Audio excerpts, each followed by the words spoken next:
The Xelthar fleet was no longer silent and proud. Now it buzzed with confusion, fear, and panic. Dozens of warships, destroyers, and dreadnoughts floated in position. But something had changed. They were being hunted. Inside the flagship Vorthak, High Commander Virak stood still, his claws gripping the metal railing. His officers were shouting, typing, scanning, but none of it brought comfort. The human ship had vanished. Not fled, not cloaked. Vanished. Still no trace. Virak growled. "Nothing, Commander," Peral replied, sweating under his scales. "All scanners are sweeping 360 degrees. No energy trails. No movement. No noise. It's like they became part of the dark. Ships don't just disappear. This one does." Virak's eyes twitched. "Then we smoke it out." He turned toward the fleet-wide comms and gave a single command. "Fire blind." Across the fleet, hundreds of Xelthar vessels began launching plasma rounds, EMP bursts, and scanning missiles into the black void around them. Bright flashes lit the darkness, burning across dead space. If the human ship was hiding, they would find it. Or so they thought. But the attacks hit nothing. Nothing at all. And then, one of the destroyers blinked off the sensors. "Commander," an officer yelled, "we just lost the Krates. One of ours." "Lost? How?" Virak barked. "No explosion. No warning. It just disappeared." Everyone stared at the screen. Then another ship vanished. And another. Each one fell silent. No distress calls. No escape pods. Just gone. "Silent kills," Peral whispered. "This is a warship," Virak hissed. "Not a ghost." But deep down, even he wasn't sure anymore. Far away, hidden between the debris of old battles, the starlets moved like a shadow. Captain Mira Locke stood at the center of her bridge, surrounded by glowing screens. Her ship didn't roar. It didn't shine. It whispered. "Third strike confirmed," her tactical officer reported. "Target vessel disabled. Crew neutralized. Systems absorbed." Locke nodded slowly. "Keep moving. No lights. No trails. Let them think the darkness is alive." She looked at the screen, watching the enemy fleet. They were firing in every direction. Afraid, confused, shooting at shadows. "They scanned us. Twice," she said. "Now they learn what that means." Back aboard the Vorthak, panic was rising. 6 ships had now disappeared. No alarms, no wreckage, just silence. Peral pulled up internal fleet data. "It's like something is slipping through their shields. A phantom. We don't see it until it's too late. They're inside our formation," an officer cried.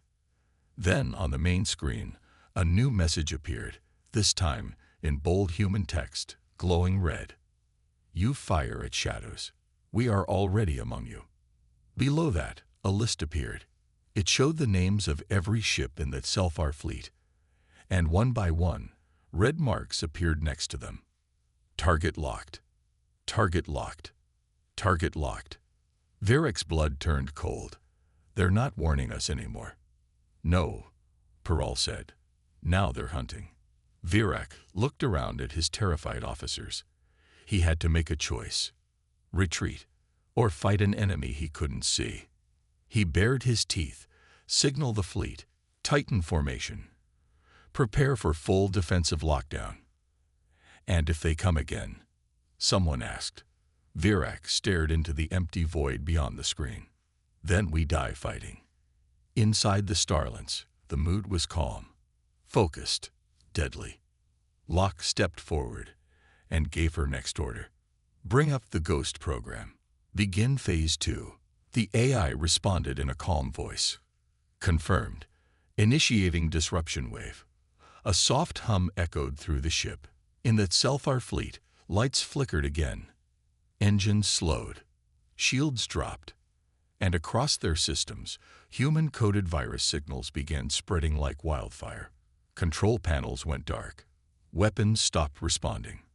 Ship after ship began to lose control, not from outside, but from within. Virak stared in horror as his fleet slowly crumbled. "We never stood a chance," Peral whispered. Virak didn't reply. For the first time in his long, proud life, he was afraid. Not of the ship, but of the mind behind it. The Selfar flagship floated silently in the cold darkness of space. Inside its command center, the mood had shifted from pride to quiet fear.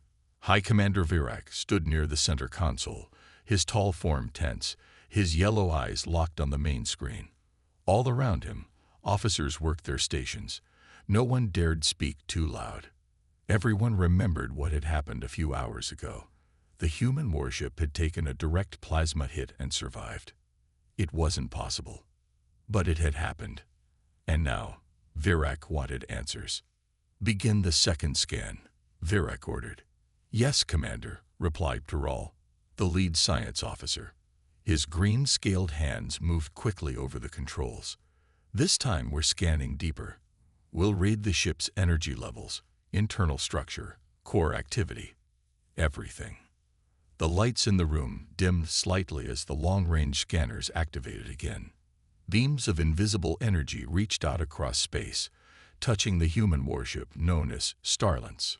From a distance, the ship still looked weak, old, damaged. Its hull was dark and uneven, with scorch marks and dents across its surface. To any normal eye, it looked like an ancient wreck. But Peral wasn't convinced anymore. He watched the data flow in on his screen. Numbers, shapes, patterns. And then, his eyes widened. "Commander," he said, voice low. "You need to see this." Virak walked over. "What is it?"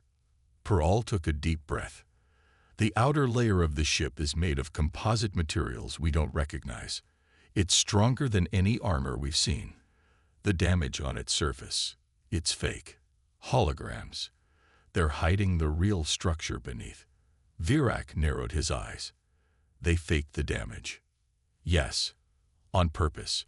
They wanted us to think it was weak." The command room went silent. Peral pointed again. "And look here, inside the ship, the energy readings are off the charts. The core isn't a standard reactor. It's something else. It doesn't just power the ship, it thinks." "What do you mean it thinks?" "I mean the ship has a quantum-based eye, not like ours. Smarter, faster, maybe even conscious. It let us scan it. Twice." Virak clenched his jaw. "So it's been watching us." Peral nodded slowly. "Yes, Commander. It's been watching and learning." Suddenly, every screen in the room went dark. "What is this?" Virak barked. Static crackled across the speakers. Then a line of human text appeared on every screen. "You scanned us again." A pause. Then another line. "We noticed." Peral's voice shook. "They've hacked our systems." Virak's claws slammed the table. "Shut it down. Cut all external links." But it was too late. Reports came in from across the Selfar fleet. Systems were going offline. Engines failed to respond. Shields flickered. Lights dimmed. Even the dreadnoughts were affected. Then came the worst report. "Commander," an officer shouted, "the human ship, it's gone." "What do you mean gone?" "It's off our sensors. No warp signature. No trail. It didn't move. It just vanished."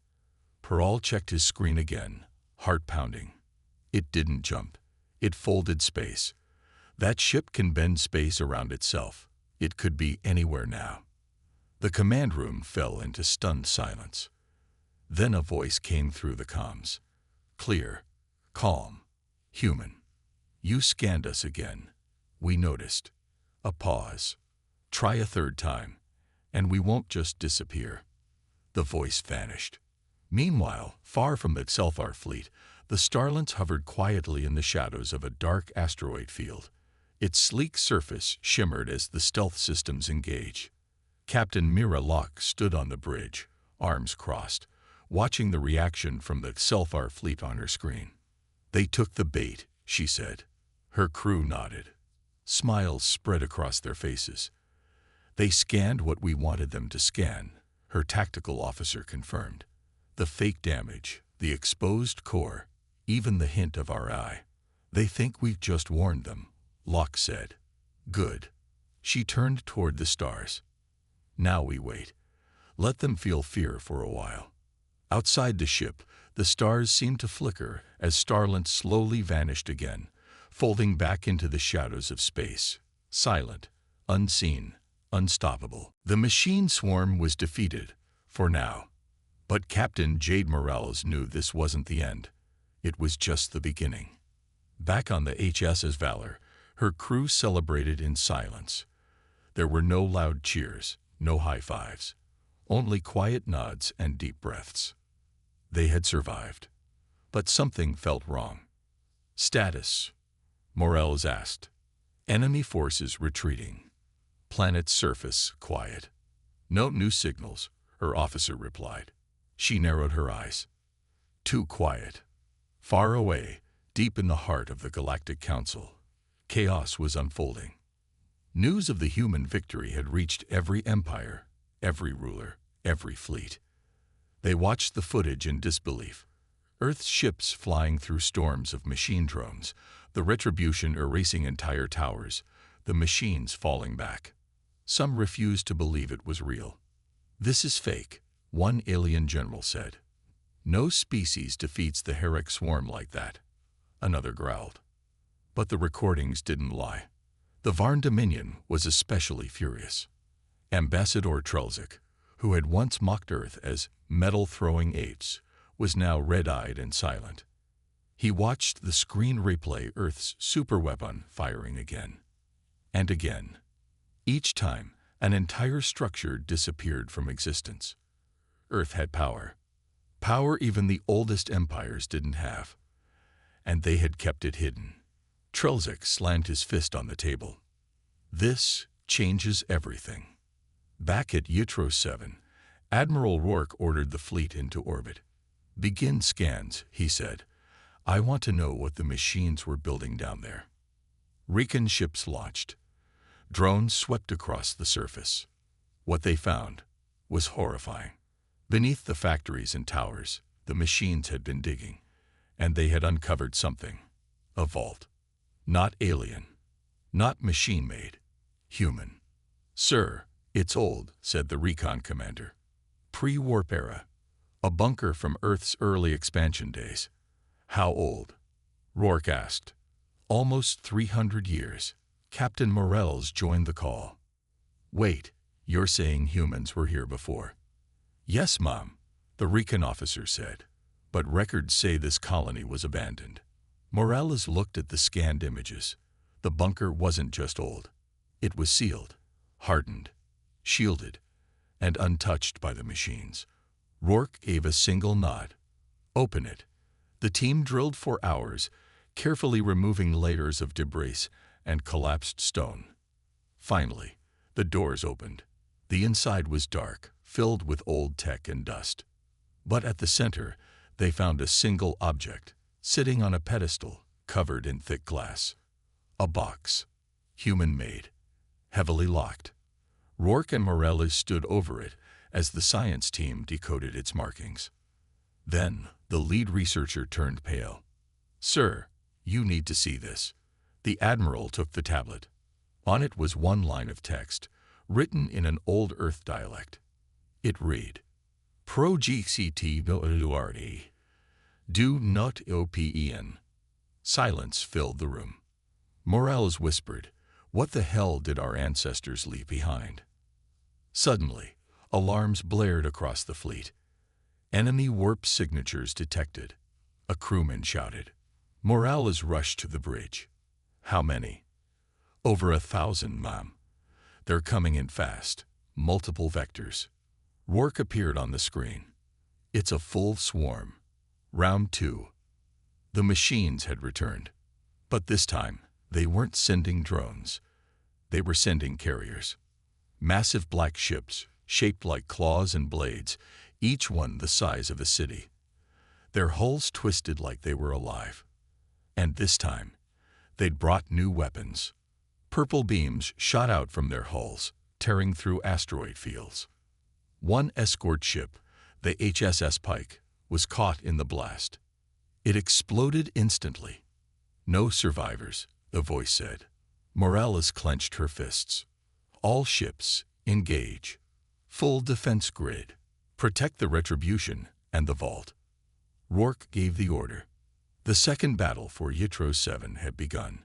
It was worse than before. The enemy had learned. Their drones moved faster now, dodging human fire. The larger machine ships launched spike pods, drills filled with nanobots that tried to pierce human hulls and infect their systems. One even got close to the Valor. The ship shook. "Boarders incoming," someone shouted. "Activate interior defenses," Morales barked. Inside the halls, human soldiers in exosuits fought metal insects the size of dogs. It was brutal, hand to hand, blades against bullets, flesh against steel. And yet, the humans held the line, because they had something machines would never understand: rage. On the planet's surface, the science team made a decision. "We can't hold this," one of them said. "If this box contains something dangerous," Morales' voice came through the comms, "then it's time to open it." They did. The locks clicked open. The glass lifted. And inside the box was a small black device. Round, smooth, silent. It began to glow. A hologram appeared. An old man wearing an Earth military uniform from over 300 years ago. The galaxy was changing. Old enemies now faced an even darker threat. Captain Mira Locke stood before a gathering of alien leaders. The Galactic Council had called a meeting, the first in centuries, to discuss the mysterious new enemy. "Your fleets were crippled by us," Locke said calmly. "But there is a greater danger, one that could destroy us all if we don't unite." The room was silent. Virak, once a fierce enemy, sat among them, his expression grim but attentive. "We cannot fight alone," he admitted. "A fragile alliance was born, not out of friendship, but necessity." Deep in the shadows, the unknown force watched. They had tested humanity and the Xelfar. Now, they prepared their next move. The war was far from over. Months passed since the Xelfar fleet had been broken and scattered. But in the deep silence of space, not all was quiet. On a remote listening post at the edge of known space, an alien signal blinked onto a screen. It wasn't Xelfar. It wasn't human. It was something else. Lieutenant Zarek, a young Xelfar intelligence officer, stared at the mysterious transmission. "Commander," he said, voice trembling, "you need to see this." The signal repeated again, but this time it was clear. A voice spoke in a language neither fully human nor Xelfar. "Help. The war is not over." Back on Earth, Captain Mira Locke sat before the Galactic Council's high chamber. Her face was calm, but her eyes burned with resolve. "We broke their fleet," she told the Council. "But I'm not sure the war is finished. Something new has appeared. A signal hiding in the dark." The Council murmured. One elder spoke. "You mean a third party?" Locke nodded. "We need to be ready." Meanwhile, in the shattered remains of the Xelfar Empire, High Commander Virak prepared for a new fight. "Humanity is dangerous," he muttered. "But if something else is coming, we may have to fight together." His claws clenched. The galaxy was far from safe. And so, as humanity's ghost ship disappeared into the void, a new threat whispered from the dark. The war had only just begun. The command room of the Xelfar flagship was tense. No one spoke. Only the soft beeping of machines filled the cold air. High Commander Virak stood tall at the center, his yellow eyes locked on the main screen. His claws tapped against the metal table, showing his growing impatience. "Begin the second scan," Virak ordered, his deep voice echoing through the chamber. The first scan of the human warship had been strange. The ship looked old, damaged, and poorly built, but somehow It had survived a direct plasma hit from one of their strongest dreadnoughts. That should have torn the ship into pieces, but it didn't. It barely scratched it. Now Virak wanted answers. Peral, the lead science officer, moved quickly. His green scales shimmered under the control lights as he activated the full spectrum scan. This time, Peral said nervously, "We scanned everything. Energy levels, core structure, weapons systems, AI activity." "Good," Virak replied. "Let's see what this human relic is really hiding." The lights dimmed as the scan powered up. Outside, long-range sensors focused on the human ship once again. A soft hum filled the room. For several moments, no one moved. They all watched the data flow in. Then, alarms rang out. "Commander," Peral shouted, eyes wide. "We have a problem." "What is it?" Virak stepped closer. "The readings. They've changed. A lot. This ship, it's not damage. The scars we saw, they're fake. Projected images, illusions to make it look weak." "What are you saying?" "I'm saying the ship wanted us to think it was old." The room fell silent. "The hull," Peral continued, pointing at the screen, "is made of unknown metals, layered, self-healing, and tougher than anything we've seen. The power core isn't a standard fusion or plasma reactor. It's something else. Something alive." Virak narrowed his eyes. "Alive." Peral hesitated, then nodded. "The ship has a core system that functions like a brain. It's not just powered. It's thinking. It's learning from us." Now even the guards at the doors were staring. "That's not a warship," Peral whispered. "It's a predator. And we just poked it." Virak clenched his jaw. "Could it hear our scan?" "It didn't just hear it," Peral said. "It let it happen. It let us scan it again." Virak froze.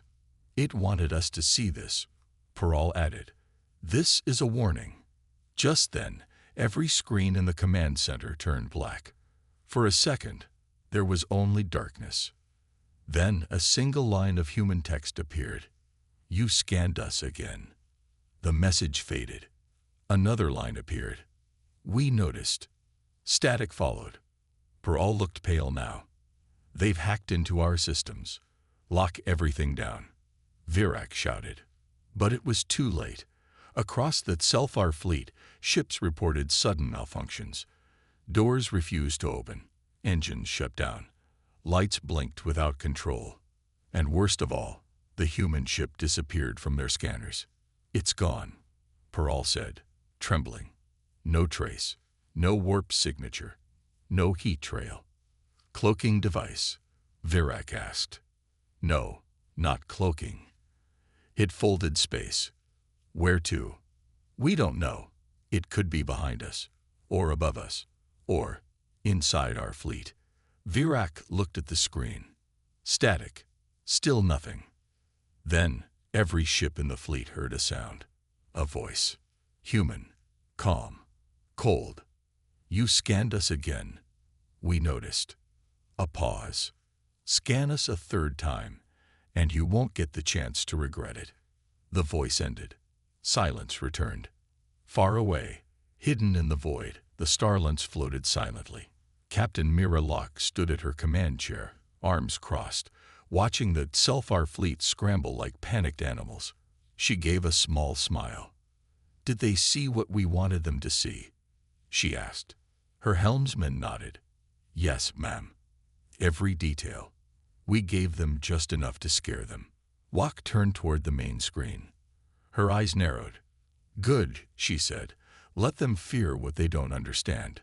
The warship's lights dimmed as it faded deeper into stealth mode. The trap had been set. The galaxy was full of powerful species. Some had ruled for thousands of years. Others had fleets that could destroy planets. They had fought wars, built empires, and traveled from one end of the galaxy to the other. And then there was Earth, a small blue planet in the corner of the Milky Way. To most of the galaxy, Earth was nothing more than a curious new member. Humans had just learned how to travel faster than light a few decades ago. Their technology was far behind the great civilizations of the stars. In the great chambers of the Galactic Council, the leaders of over 100 alien races gathered to discuss politics, trade, and war. Earth had a seat, but it was placed near the back. Their opinions were rarely asked. Their voice was usually ignored. Some of the aliens even found Earth funny. They still use missiles. One ambassador laughed. They fight like animals. Guns and armor. How primitive, said another. The most vocal of them all was Ambassador Trelzik of the Varn Dominion, a tall, four-eyed creature with silver skin and a voice that dripped with sarcasm. During one council session, Trelzik said loudly, "Earth still builds ships with steel. What are they going to do? Throw metal plates at us?" The room had burst into laughter. Even the recorder drones picked up the chuckles of old, proud empires mocking the young, rising world. But Earth didn't respond. Their ambassador, Sarah Lynn, sat quietly, her expression calm, her voice unused.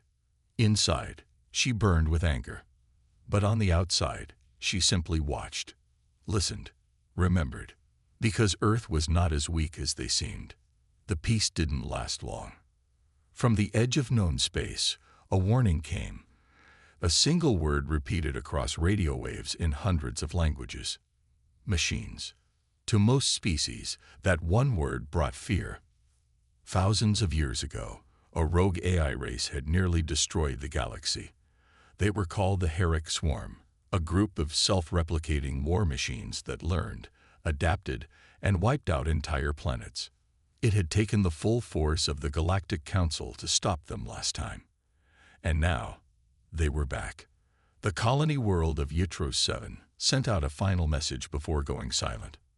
Under attack. Machines. Everywhere. We can't. Then nothing. The council panicked. Emergency meetings were called. Races argued. Who would send ships? Who would help? The powerful Saravi Empire said, "It's too far." The Kelnak Swarm said, "We must protect our own space." Even the Varn Dominion refused to act. Yitros 7 is a lost cause. No one wanted to face the machines. And then, from the back of the chamber, a calm voice said, "Earth will respond." The room froze. Heads turned. Trelzik laughed out loud. "Earth, what will you do? Send your flying tin cans to fight the gods of metal." Laughter erupted again. Mocking. Loud. Cruel. But Earth's ambassador didn't blink. She stood, looked each of them in the eye, and repeated, "Earth will respond." Across Earth, military command centers came to life. Alarms rang. Lights flashed. Orders were given. From underground hangars and hidden shipyards, humanity's secret fleet began to move. Most of the galaxy didn't know. They believed Earth had only a few basic ships, some freighters, a few patrol vessels. But for decades, Earth had been preparing. They didn't trust the Council. They had seen how the galaxy treated weakness. So they built in silence, in shadows, in deep space stations, in asteroid bases, in secret. Now, they were ready. The call had come, and Earth would answer. Captain Jade Morels, leader of Vindicator Squadron, stood on the bridge of her ship, HS Valor. Her face was calm, but her eyes were sharp. She looked at the fleet around her, 12 escort ships, a few support vessels, and one thing the aliens didn't know about yet. She touched her comm. "Prepare for combat. Destination: Yitros 7. Engage warp." Stars bent around them as the ships jumped. Earth was no longer a joke. The machines were about to find out. And soon, so was the galaxy.